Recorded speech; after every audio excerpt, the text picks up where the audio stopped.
Sa video natin ngayon, papakita namin kung paano gumawa ng malinis and professional na website para magbenta ng digital products gamit ang Kajabi. Hey guys, ako si Ashley at kung nakaramdam ka na ng stock sa pag-launch ng first ebook, PDF guide, mini course o kahit simpleng resource lang, ito ang video for you. Hindi lang para sa coaches o course creators ang Kajabi. Kung nagbebenta ka ng kahit anong digital product, isa tong pinakamadaling paraan para gawin ang site mo, i-deliver yung product at makapagbayad ang customers, lahat nasa isang lugar lang. May ilang bagay kang dapat malaman bago sumabak. Stick around kasi ipapakita ko sa iyo kung ano ang Kajabi, kung kaya at hindi nito kayang gawin, ano yung mga pricing options, and whether it's the best option for you to launch your first product. Let's get into it. So, ano ba ang Kajabi? Ang Kajabi ay isang all-in-one digital platform na pwede magbenta ng digital products online tulad ng ebooks, PDF guides, journals, courses, audio files, o kahit templates. Ang cool dito, pinagsasama na niya lahat ng tools na kadalasan kailangan mong bayaran ng hiwalay sa isang lugar lang. Sa Kajabi, hindi ka lang gumagawa ng website. May tools ka rin para sa email marketing, landing pages, payments, product delivery, and automation, lahat sa isang platform.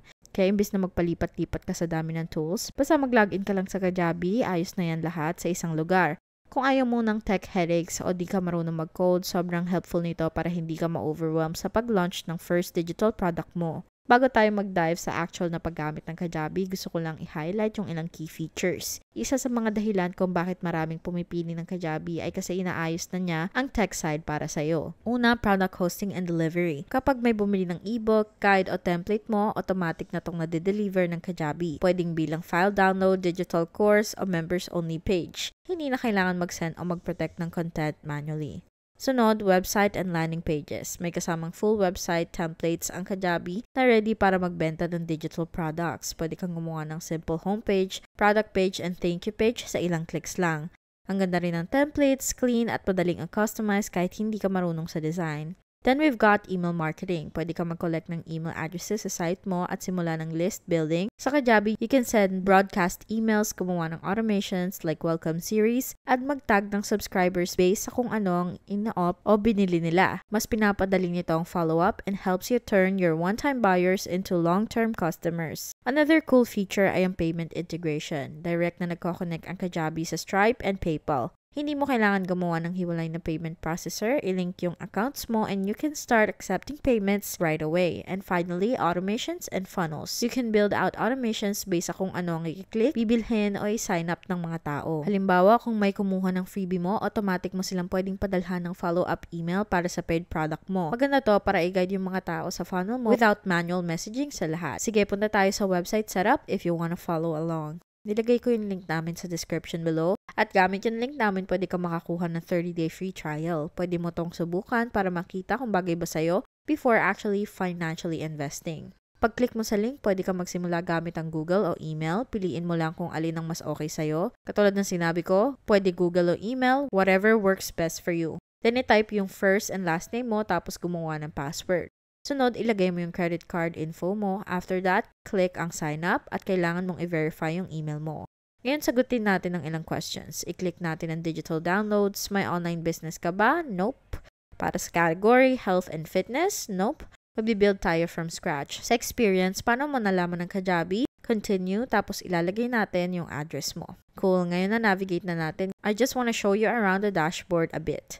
So, getting started, ito yung dashboard natin. Dito mo makikita yung net revenue, payments, gross revenue, at iba pa. Tapos, nandito yung products mo. Dito nakalagay lahat ng products mo. Kaya, syempre, kailangan muna tayong gumawa ng isa. Meron ka din dito courses, coaching, community, podcast, newsletters, and downloads. Dito rin makikita yung sales mo. Pag na-connect mo na lahat sa Kajabi Payments, makikita mo lahat nandoon. Nandito yung offers, cart, invoices, coupons, and affiliates mo. Tapos, nandito yung website. Punta tayo dito in a second. Dito mo makikita yung website pages, landing pages, navigation, at iba pa. Tapos, nandito yung branded app section kung saan pwede kang gumawa ng custom branded app. Meron ding marketing. Dito mo makikita yung overview ng funnels, conversions, awareness, at iba pa. May email campaigns, funnels, automations, at iba pang tools din. Tapos, nandito yung contacts. Dito nakalagay lahat ng contacts mo. Pwede mo silang ilagdag isa-isa o i-import kung may existing ka na. Pag naserap mo na yung landing pages, lead magnets at iba pa, automatic na rin mapupunta dito. Tapos nandito yung analytics, makikita mo dito, halimbawa, purchases sa last 30 days, gross revenue sa last 30 days, and free offers over time. Maraming options, pwede mong i-track literally lahat. Tapos, itong Creator Studio. Dito pwede mong i-repurpose yung kahit anong video into clips, transcripts, emails, blogs, social posts, at iba pa. Sa ilang clicks lang, super convenient nito. Tapos, meron din silang experts, services, and custom templates. Okay, konting overview lang yon. Pero ang gagawin natin first ay pumunta sa website. Pipili tayo ng template kasi honestly, starting from scratch, mas matagal lang at walang kwenta. Ngayon, scroll tayo at tignan yung templates dito. Baka may makita ka na swak sa'yo, makikita mo rin yung itsura nila o baka may isa na mas bagay sa'yo o yung isa, okay. Siguraduhin mo na pipiliin mo yung align sa brand mo. Hindi lang sa colors kasi pwede namang palitan.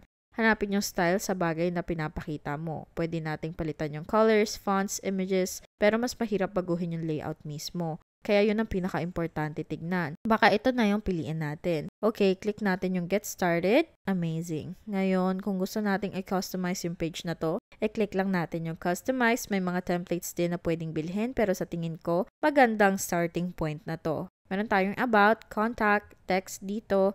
Karamihan sa mga website editors ganito lang din and honestly, madali lang gamitin. Ganito mo pwedeng baguhin yung page na gusto mong i-edit. Pwede ka rin mag-switch sa iPad, phone, and computer view para siguradong magandang itsura ng lahat. Dito naman makikita mo yung sections na nakasetup na. Ito yung hero section at may layer sa loob niya. May text and call to action button. Pag nag-scroll ka pababa, nandito yung 3 services. Makikita mo yung text at pwede mong i-edit yung bawat feature. Kung gusto mo makita kung saan eksakto, i-click mo lang to at dadalhin ka nito doon. Pwede mong i-edit diretso sa website o i-edit yung wording dito. Ano man ang mas okay sa'yo. Mas gusto ko yung diretso sa website at i-edit.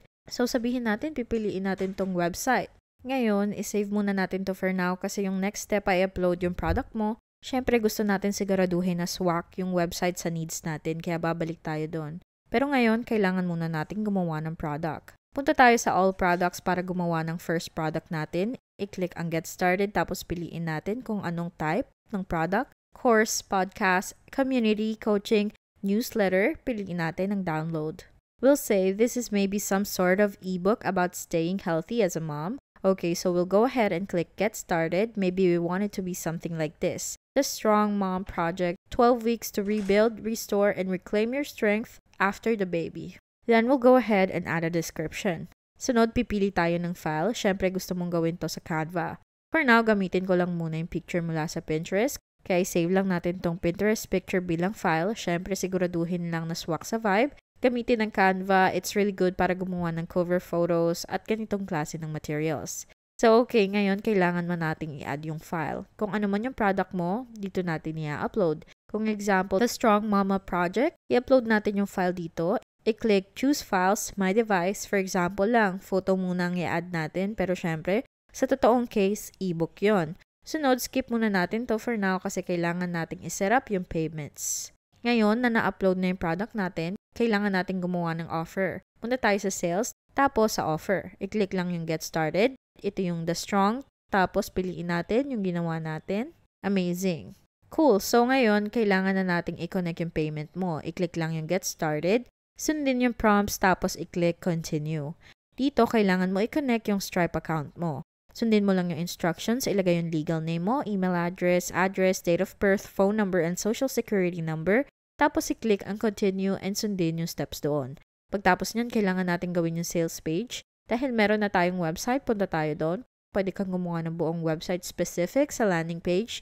Depende kung anong gusto mo. Pero since nagtatrabaho tayo dito sa websites, punta tayo sa homepage. Pwede dito.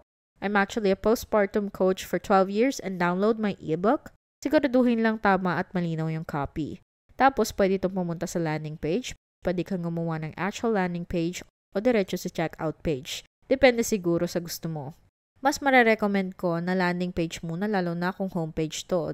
Dito pwede mong ilagay yung dagdag na info tungkol sa ebook, paano makakatulong, and really speak to your ideal client. So I would recommend having it a go to a landing page. Okay, save muna natin to for now. Babalik tayo at pwede rin natin i-embed yung landing page sa website natin. Punta tayo sa landing page, gamit tayo ng template. Hanapin yung swak sa vibe mo at i-type ang template na gusto mo. Mas maganda kung pare-pareho lang yung pangalan para cohesive yung feel. Ngayon, idagdag mo na lahat, title dito, features at ipaliwanag kung anong makukuha nila. Ipakita yung features, pero pakita rin natin kung anong mararamdaman nila pagkatapos. Sa 12-week process na to, magiging confident ba sila? Energetic? Parang dati ba bago manganak? O mararamdaman nila yung X, Y, and Z? Kilala mo yung ideal client mo. Kaya siguraduhin na nakaka-connect yung sinasabi mo at ito yung call to action. Kung gusto mong bumili sila, yung call to action na to dapat pumunta sa checkout page. Tapos kailangan natin gawin yung checkout page, makikita mo kung paano connected sa lahat. May website tayo, pupunta lang sa landing page, tapos sa checkout page at nandyan na rin yung product na ginawa natin. Isa sa pinakamalaking plus nito ay sobrang simple gawin. Kung hindi ka tech-savvy, lahat nasa isang platform, hindi ka nalilipat sa website builder, email tool, payment processor, and delivery service. Lahat nag-work together which can save you a ton of time and honestly, sanity. Isa pang plus ay yung professional look. Malinis at mobile-friendly yung templates na importante lalo na kung mag-shopping sa phone. Kahit isa lang yung product mo, hindi siya yung feeling DIY na murang website. Now for the downsides, medyo mahal si Kajabi lalo na kung nagsisimula ka pa lang, lalo na kung $10 lang yung PDF mo. It might be hard to justify yung gastos pero sulit naman siya kaya kung plano mo magbenta ng multiple products, o palaguin yung email list na magli-lead sa more sales. Another thing to note is Kajabi is powerful pero hindi ito parang Canva na visual design tool o super flexible na website builder. Kailangan mong magtrabaho sa loob ng system nila which is okay naman for simplicity but you wanna be okay with that limitation. Simple and functional rather than ultra custom. Okay, like I said, pwede ka mag 30-day free trial gamit yung exclusive link namin sa description. Just a reminder, may ilang different plans din sila dito. Meron silang Kickstarter plan na may 0% transaction fee, unlimited landing pages, 750 marketing emails, 250 contacts at iba pa. Pagkatapos na 30-day trial, $89 per month na siya. Tapos meron silang basic plan na may lahat na nasa Kickstarter pero may unlimited marketing emails, 3 funnels, 10,000 contacts, and 1,000 active customers, $149 per month pagkatapos na 30-day trial. Tapos meron din silang growth plan, which again has everything in the basic plan, pero may 15 funnels, 25,000 contacts, 10,000 active customers, $199 per month pagtapos ng trial. Tapos meron silang pro plan, kasama lahat ng nasa growth plan, pero may 100 funnels, 100,000 contacts, 20,000 active customers. This plan is $399 per month after the 30-day trial. Alam ko sa pro plan, baka naiisip mo, o hindi ko naman kailangan to, diba? Lalo na kung nagsisimula ka pa lang. Pero yan ang ganda sa Kajabi. Kasabay siya ng paglago mo. Pwede ka rin magsimula sa Kickstarter plan na may 250 contacts. Pag dumami yung contacts na active customers mo, madali ka lang magdagdag ng funnels, mas smooth ang transition habang lumalaki yung kita mo. Then again, the growth plan goes up to 15 funnels and 10,000 active customers kaya kaya nitong sabayan ng paglago mo. Kung nagsisimula ka pa lang, you can get started with a Kickstarter plan.